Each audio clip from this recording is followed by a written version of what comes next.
Hey there, happy Monday. Welcome to our Monday Mom Chat. It is Monday evening, 9:02. I was close to being on time. I have one kid that is still refusing to go to sleep. And my kids are pretty good at early bedtimes. They're not the best sleepers in the world, but we do stick with our early bedtimes around here. So somebody else, please tell me that your kids are still awake and refusing to go to sleep like mine. So hubby's in charge for a minute here because I got that one that was she's just hanging on. She thinks she's like gonna stay awake and party. So anyways, that's how I got here 2 minutes late, but great to be here tonight with you. If you haven't been here before and it's your first time being here, or maybe you're catching the replay later on our Facebook page or on YouTube, I am Katie and I am one of the literacy ladies. Krista is my the other literacy lady, one of my besties and my business partner, and Krista and I are teachers and moms and friends, and we started our business years and years ago as a way to help support kids further by supporting their families. So we support parents as you help your kids learn, and we do that in a lot of different ways, but one of them by providing the literacy camp. So we provide a summer camp space for families to send their kids in person when we have that, or there's a virtual option for families this year. And we've also got other parent resources and things that we share with you, and tons of free content. So if you are hanging out with us here on our Facebook page, we've got a Monday Mom Chat here for you every Monday night where we share tips with you.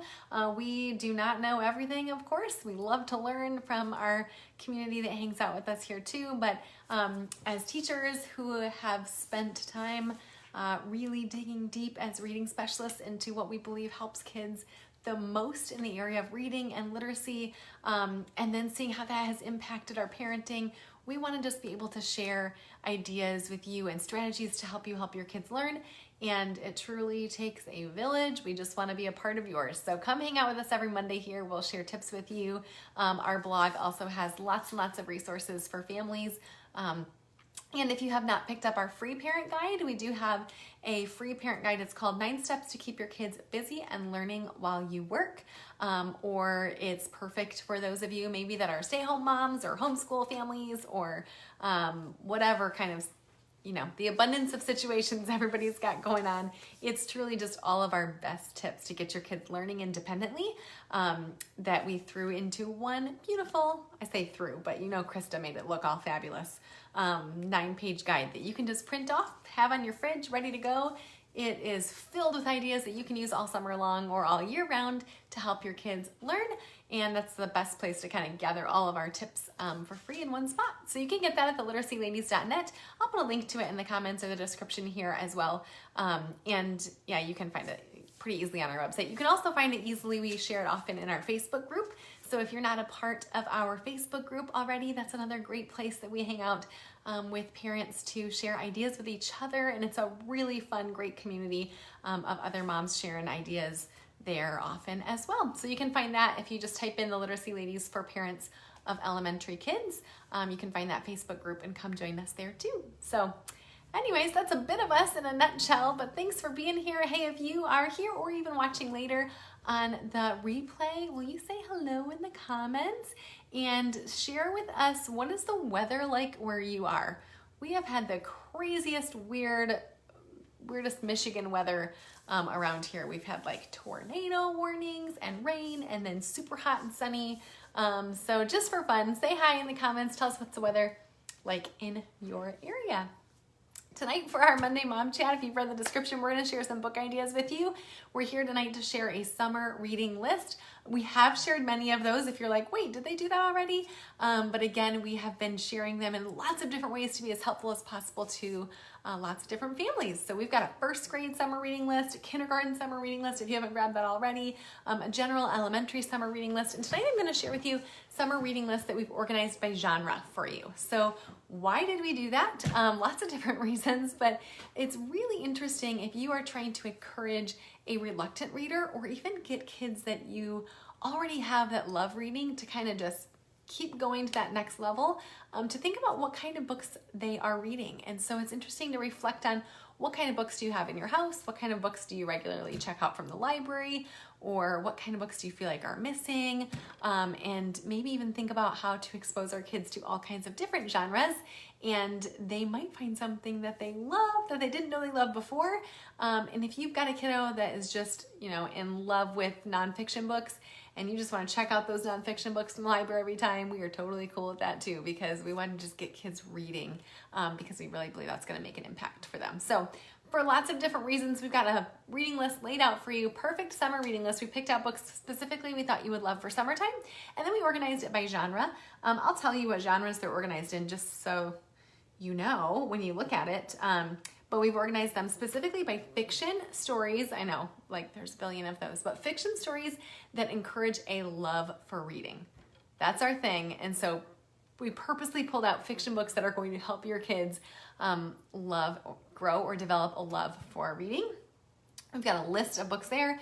We've got a list of summer reading suggestions, kids that have books, for your kids that like funny books. So we've got a list of funny books. I'm looking so I don't forget, you guys. Yep, that's a favorite for sure. Those are the ones that are the favorites at my house. My son loves the funny books. We've got a list of poetry books because we don't do that often enough, but kids love poetry. And sometimes they're hard to find really good ones for the young kiddos. So list of great poetry books you might want to check out from the library. And also, let's see, there's a whole bunch of them. Nonfiction for sure. Definitely, we want to make sure that we're reading lots of nonfiction with our kids, and most of us don't do that often enough, myself included. So it's good to be really intentional about that too. So we've got a whole list for you up on the blog, genre organized list. I just grabbed a few. This is a small stack from the larger list that's there for you, and I'll put a link to that in the comments or the description here for you as well. But I'm going to go through just a few of them with you so that you have some ideas, and maybe you want to jot them down and put them in your next library order to pick up for free, or go check them out in the library next time you're there, or grab the Amazon links in our blog post and throw them in your Amazon cart. Most of them are pretty cheap too if you're looking to grow a home library and get a few more books in your home. Here we go. I'm starting with the poetry books, or a couple of them from my list. This one is called Old Elm Speaks, and it is by Christine O'Connell George. It's a really beautiful poetry book. I know it's not perfect when you're looking in the video here, but really beautiful illustrations, and they're all obviously poetry poems that are about nature and the outdoors, and so they're perfect for summertime and for exploring outside, reading them outside, or talking about being outdoors. Even great for encouraging your kiddos to write their own poems after they read these. So really beautiful poetry, great language. Kids of all ages will love this one, and parents I think will love it too. So it's called Old Elm Speaks, and they're all tree poems that you would enjoy. So that's a good one to grab for some poetry with your kids, and that's specifically nature focused. Here's another one, sticking with the nature theme. We gotta get outdoors this summer, right? This one is called A Leaf Can Be. It's organized more like a picture book. It is by Laura Purdy Salas. Hopefully I said her name correctly.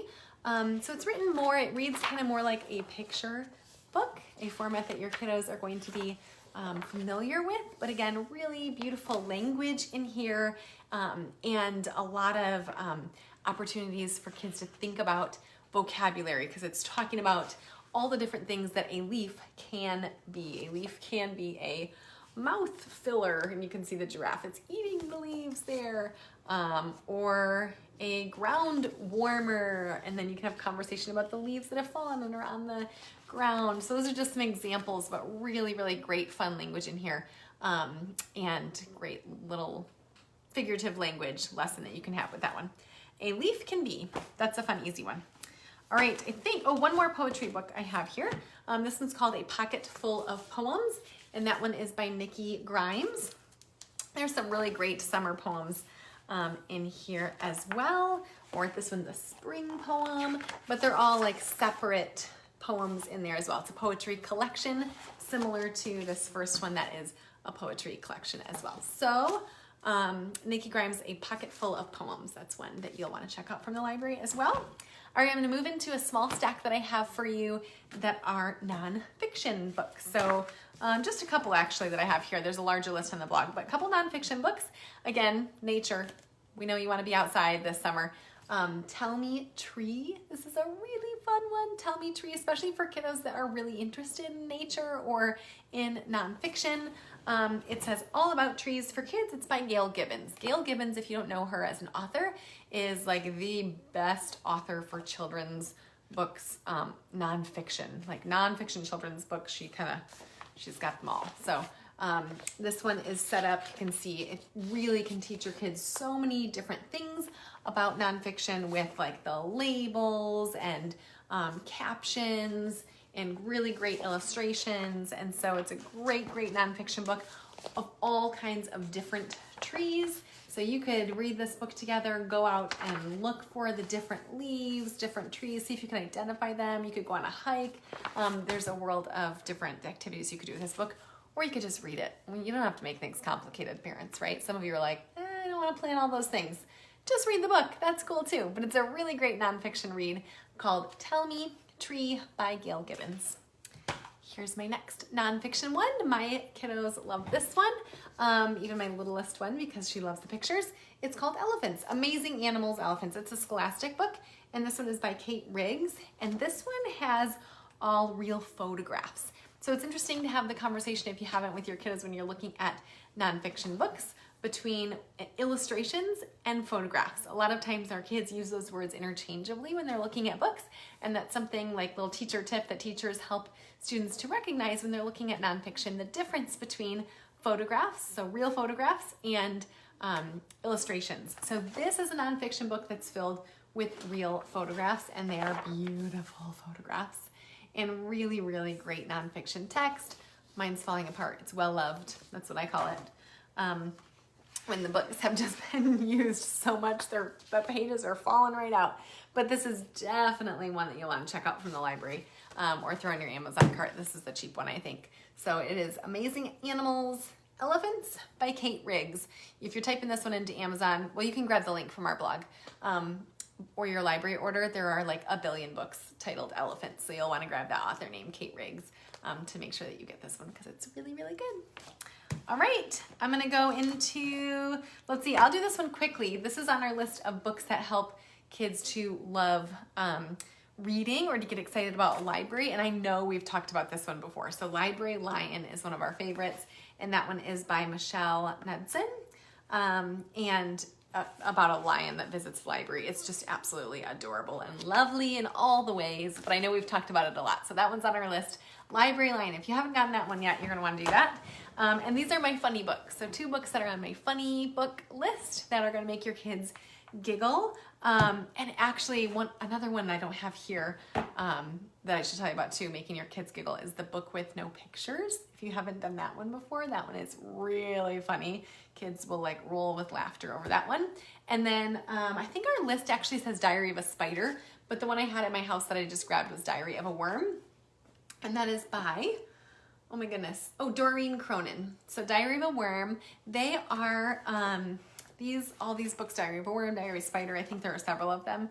They're fiction stories, obviously, but they have like nonfiction facts inside of them. They like teach you about a worm's life. And then of course, like lots of silly things that are not real or nonfiction are woven in there. And they're written kind of like a diary entry with the date. And then it's, your kids get to experience voice, because it's the worm that is talking in the story, or the spider that's talking in Diary of a Spider, and they say all kinds of hilarious things. So Diary of a Worm or Diary of a Spider, those are both by Doreen Cronin, and they are books that your kids will love. They're so funny, and also they're great ones to encourage journal writing too. So if you're trying to get your kiddos to write more this summer, these would be great ones to read and then talk about how they set up a journal with the date, and sometimes, you know, the worm or the spider writes like just a couple sentences that are really silly, and then how your kids could try that out as well. So it's another good one for encouraging writing. And then last one, I'm sure you've probably heard of, but it's too wonderful not to mention, and that's The Day the Crayons Quit. There are a few of these, I think now. It's kind of become a series. But The Day the Crayons Quit, and it goes through all the different colors, all the different color crayons in the book, and they talk about why they're quitting and leaving the crayon box forever, and it's very dramatic and funny, and your kids will giggle a lot. Okay, so The Day the Crayons Quit, if you haven't read that one with your kiddos. You'll notice a couple of these are longer books. They are not too long for littles. You just want to read like 1 page a day, and some of them are a great setup to be able to do that. So if you're reading The Day the Crayons Quit, you could even put a bookmark in and just read about 1 crayon a night as you're doing bedtime stories. Almost like an introduction to how it would feel to read a chapter book. But it's obviously a picture book that's super engaging, The Day the Crayons Quit. So that's on our list of funny books. There are so many more.